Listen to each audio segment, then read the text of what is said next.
Morning. As advertised, I'm heading to the Lake District to service a shovel. It's I thought it was a 500-hour service, but it's going to be a 1,000-hour service. So just double check with the customer before I set off. And luckily, I ran in and got some transmission filters and return filters and all that good stuff. So it's going to be a good day's work today. And the weather's, we'll say it's changeable, but I have a feeling it'll be wet in the Lake District. I mean, there's a reason why there's lakes in the Lake District, isn't there? So yeah, let's go and crack on. I'll see you down there.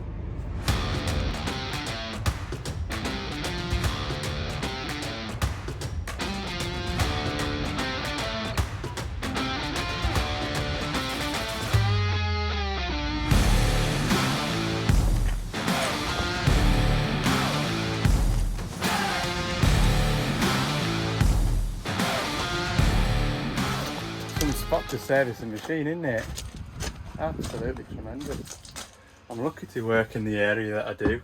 I'd sooner be servicing a shovel out here with views like that as I would be, I don't know, in the middle of a city among bloody buildings and whatnot.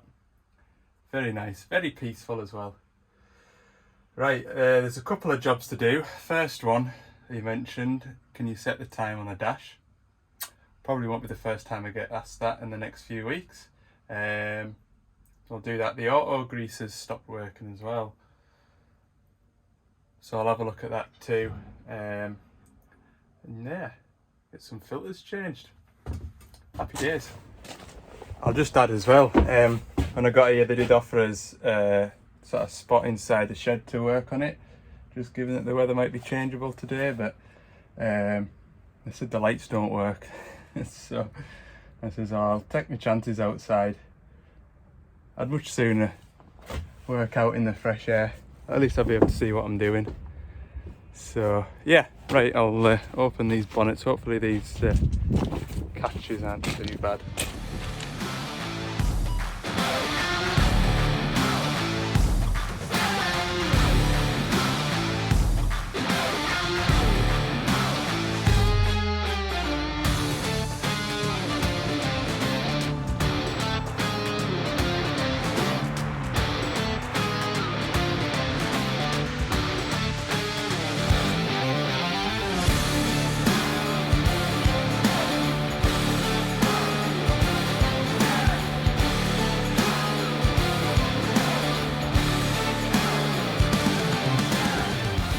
Right, hopefully you can hear us over the wind noise. What I've been doing there is I've changed the engine oil filter. I've just pulled the engine centrifugal oil spinner out. I've just put a 3/8 extension in there just to jam it up, and that'll just drain what's in there out.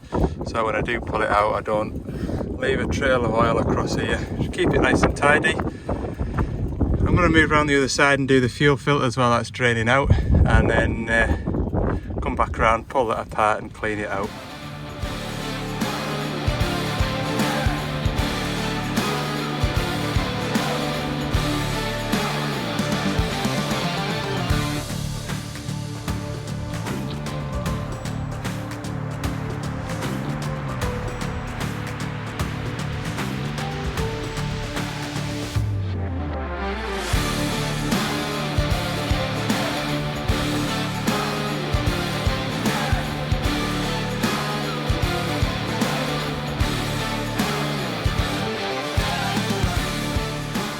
So I've got all the fuel filters changed, and I remember having this problem last time when I serviced this machine. So the last time I serviced this machine would be the first time I'd ever serviced it, and it was an absolute nightmare to prime, to pull the fuel through, to bleed up the filters, and I thought I sorted it last time, but it's just, it feels like it's pumping diesel, but I've got my pipe on the bleed screw there, and what I always do is put it into the waste diesel there. So when I'm pumping it, I can see air bubbles coming out, and when the air bubbles stop, then I know there's diesel up to there. So you're pumping away, and it feels like it's doing something, but I'm not getting any air bubbles out. So seems to be, I don't know whether this O-ring's worn. Sure, last time I had another one on the van, but I think it was a second-hand one.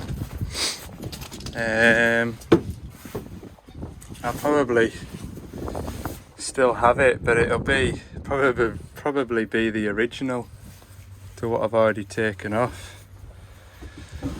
So I'll maybe try and, I know it looks like it's a diesel O-ring, but I'll maybe try and put a different O-ring on it and see if I can get it to bleed up. Right, I've got the fuel bled through. Wasn't without a fight. I'm pretty sure that's the one off this machine, the one that I had lying about. I might as well go in the bin. Next time, you have to remind me, next time I come to this machine, I either need to fetch myself a vacuum pump, which I'll need to buy, and I'll need to remember to buy, or I need to fetch a new hand primer. Absolute Mickey take. Yeah, it's done anyway. It didn't take as long as last time, but it took longer than it needed to. I'll go and pull that oil spinner out now, and I'll fetch it into the van here, and I'll strip it down and clean it out, and I'll show you what's inside there if you don't already know.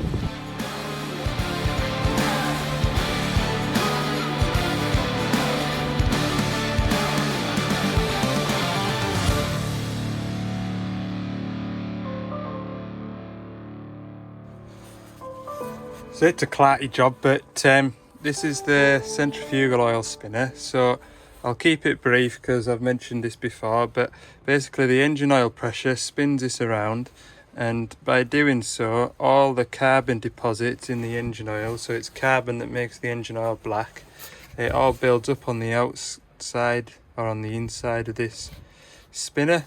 So what we do is we put a little cardboard filter in it, so that if I show you now, so it all peels out.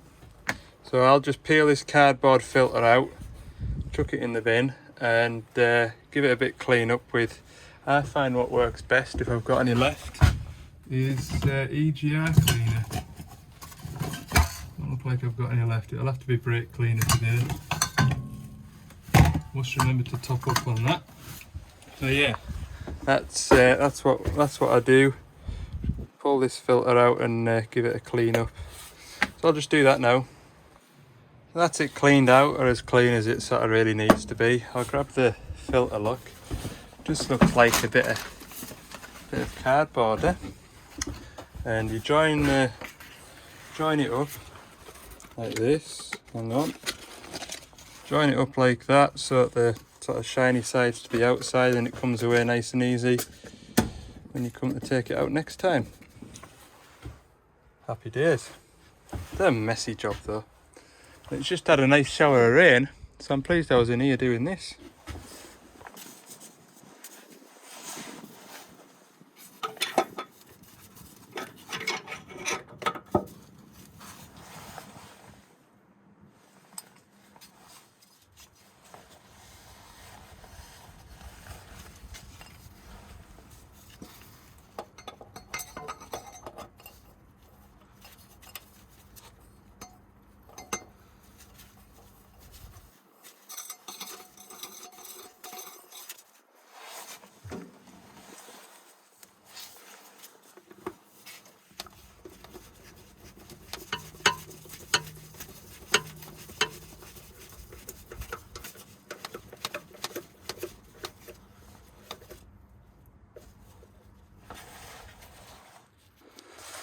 So like I say, I finally got my fuel bled up.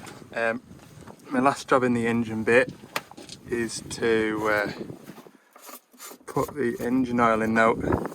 Remember last week I did a 420-5, that was a CVT, so that had the DC9, Scania DC9 engine in, which is a 5-cylinder. This one's got the power shift transmission in, so this has got the DC13, which is 6-cylinder engine. So you can easily see why the CVT uses less diesel on a working day as opposed to the big 6-cylinder, and that's one of the benefits of running the CVT. I also noticed somebody in the comments was asking about fuel going through the engine ECU. So in the ECU, which is here, is mounted to the engine block. Obviously the engine block's going to get hot, so just to keep it cool, this pipe here is running diesel out the filter through the filter head and then up onto there before it comes back out into there, or vice versa. Let's see. Yeah, it'll go that way around. So yeah, it's quite common. I've seen it on the earlier Doosan DXs. They had the ECU mounted to the engine and they had the same sort of setup. They don't on the excavators anymore. They mount the ECU next to the radiators. But on the loading shovels, the Doosan engines, we've still got the ECU mounted to the engine block, so that has got a fuel supply going through it. Right, so I'll put 46 litres of engine oil in here. That'll give me a couple of empty drums so I can get clamoured underneath. I'll start draining the transmission oil, and while that's draining I'll do AdBlue filters and transmission filters. Slight change of plan. It's 12:30, so I'm going to have my lunch, because if I don't have it now then it'll be after I've finished the service before I have it, and then I'll be grumpy. So what I think I'll do is I'll just leave the machine running. I've checked out filters that I've changed and checked the engine oil level. It's all good. I'll leave the engine running. That'll warm the transmission through, and the oil should be a bit quicker to run out. It'll also make sure that I haven't got any air leaks. I haven't got any air in the fuel system.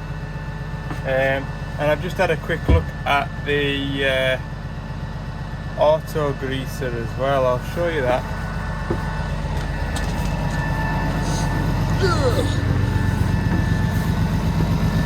There's quite a bit of grease about it around this side.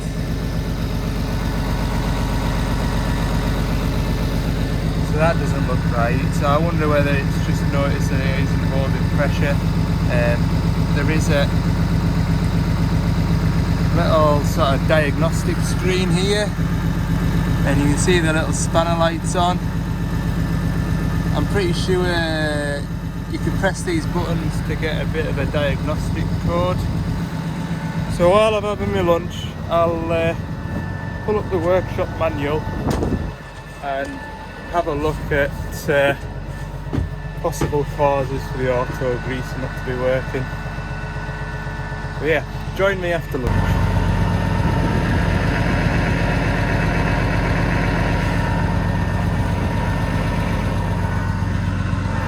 The auto greaser was overfilled, so I've scooped it all out. I've reset it and it seems to be doing its thing now. The light on the dash has disappeared, so that's one less job to do. Pleased it was straightforward.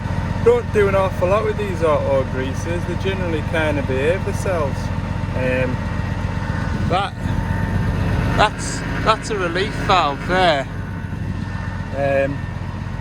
So if the system over pressurizes, I think the relief valve's set to 300 bar.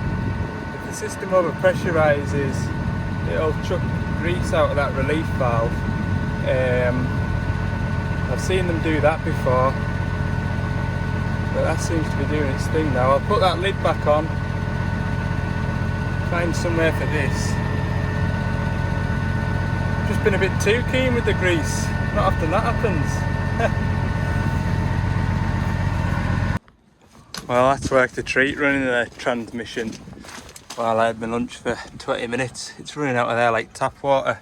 I've already filled or topped up that drum there, so it'll probably just be best part of 3/4 of a drum goes into there, but I'm not worried about it overflowing. Generally you get just over 20 litres out of them.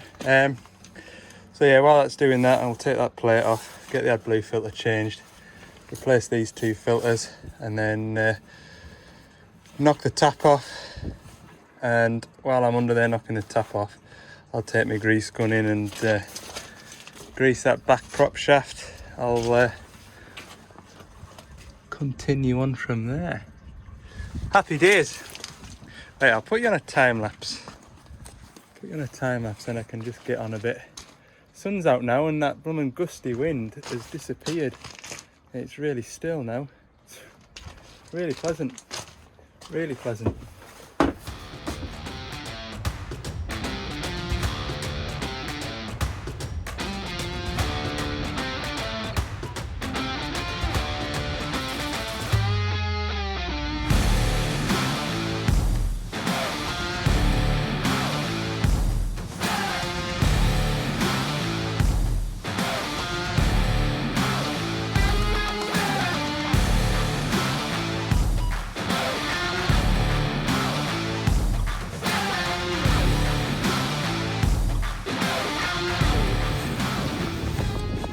Transmission oil's drained out into my drum.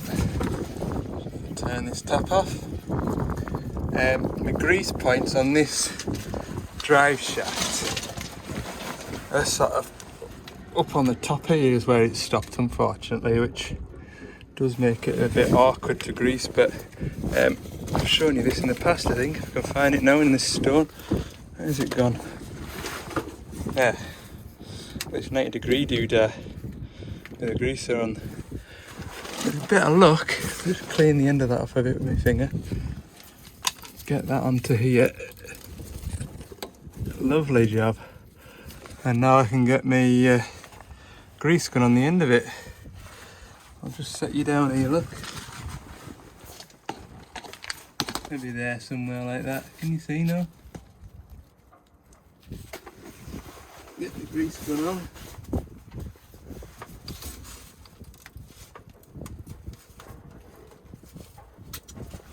Right.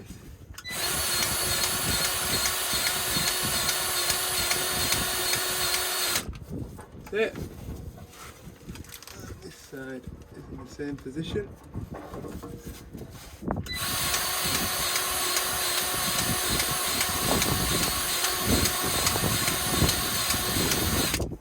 That's it.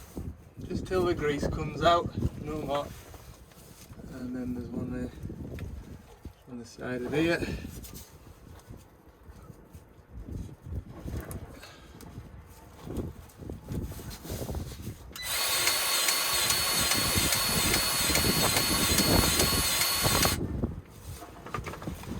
That's it. Right, get all this stuff out from under here. I'll leave my grease gun under because I'll finish the rest of the drive shafts and then we'll do some hydraulic filters. It's a slow old job filling these transmissions up. You stand here holding this drum and just have it dribble in. I think even with an electric oil pump or something like that, it would just try and pump too much oil in too quickly. You'd have to try and restrict it. And it takes the first 15 litres. I mean, this is fairly quickly compared to the last sort of 10 litres that it'll take. Yeah, it's blooming tedious.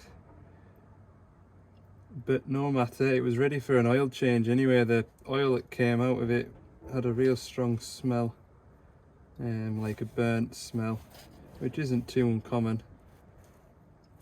Definitely ready for a transmission oil change. I'll have to take that filter off next and do the brake pilot filter.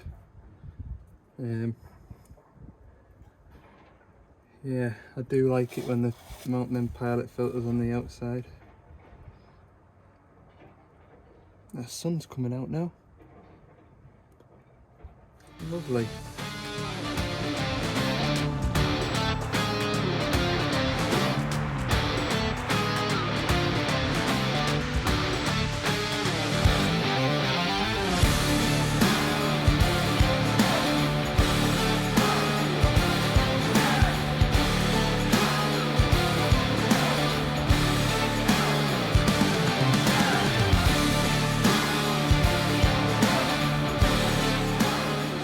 If anyone ever wonders why I wear a hat all the time, that's the reason why. I'd look like an old man with all that grey dust in my hair. It's blocking the plug hole when I get home for a shower on a night. Right, where are we up to? Hydraulic return filters. The last two big filters, just a couple of cab filters. I just need to start it. Check the transmission oil level. You check the transmission oil with the engine running, and with the transmission oil at 68 degrees, I believe. So I put 20 litres in it. I have a feeling it'll need a splash more than that. But at the minute it's just sort of pretty full. You can see it's right up the glass. But I promise you when I start it, it'll all disappear. And then we'll stop it, top it up a bit, and then we'll start it and see where we go from there. That's these filters.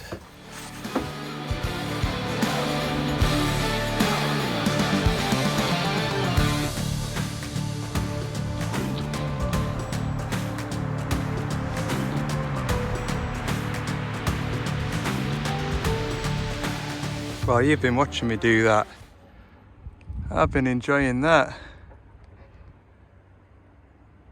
Absolutely terrific. Right, get both of these down without spilling. Easier said than done.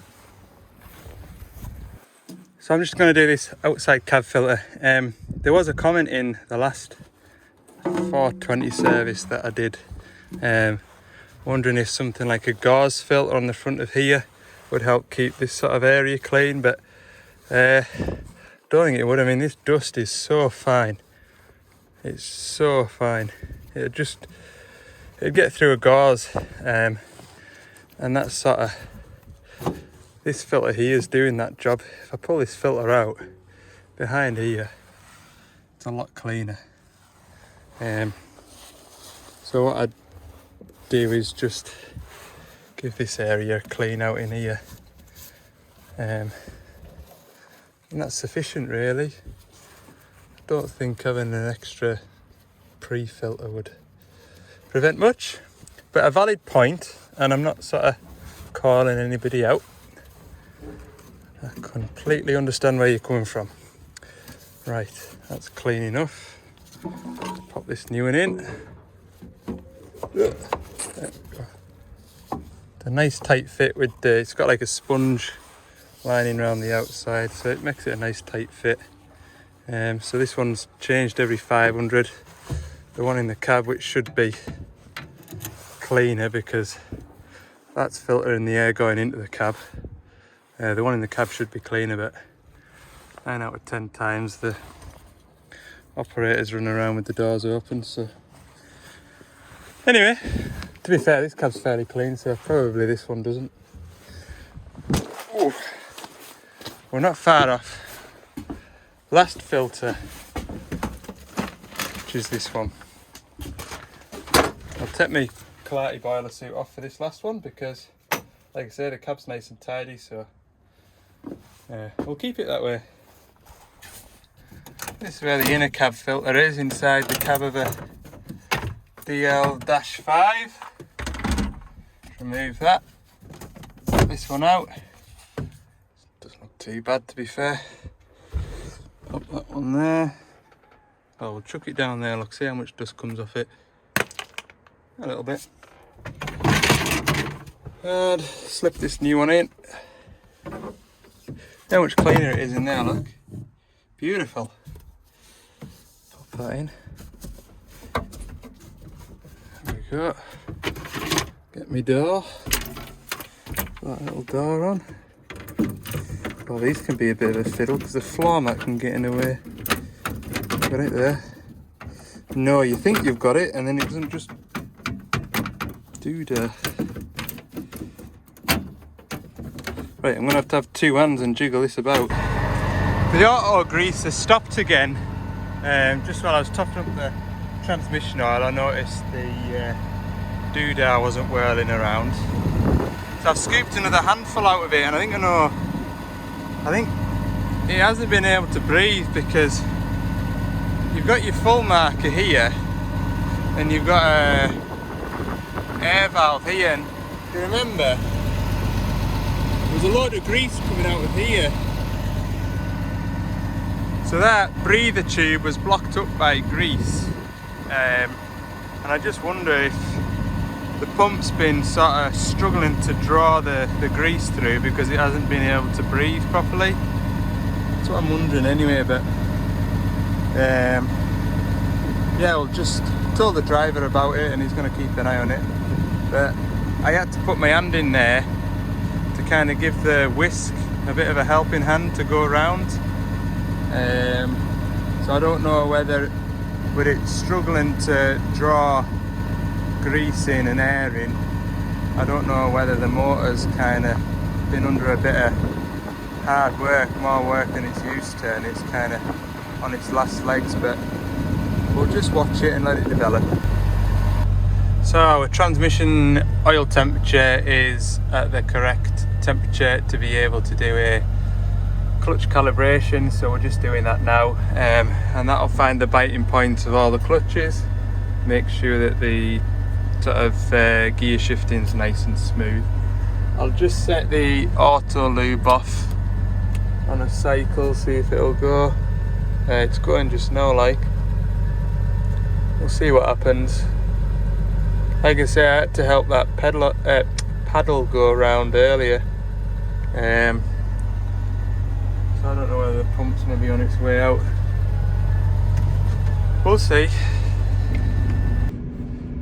So that's it finished. I don't know what that'll all amount to, all that service footage. But like I say, I've got another 420, it's a Dash 7 tomorrow, so unless there's something unusual, I'll probably just get a few bits and pieces of a service in the 300. So I have a 420 and a 300 to service tomorrow. Yeah, it's 4 o'clock now, so it's a good job that little 27 wasn't available. To be fair, I was later than usual getting set off just because I should have really loaded up yesterday, but I didn't, so I had to nip in and get all the gear. But yeah, 4 o'clock, be R5 when I get back up the road. Happy days. Right, I'll see you in the morning anyway.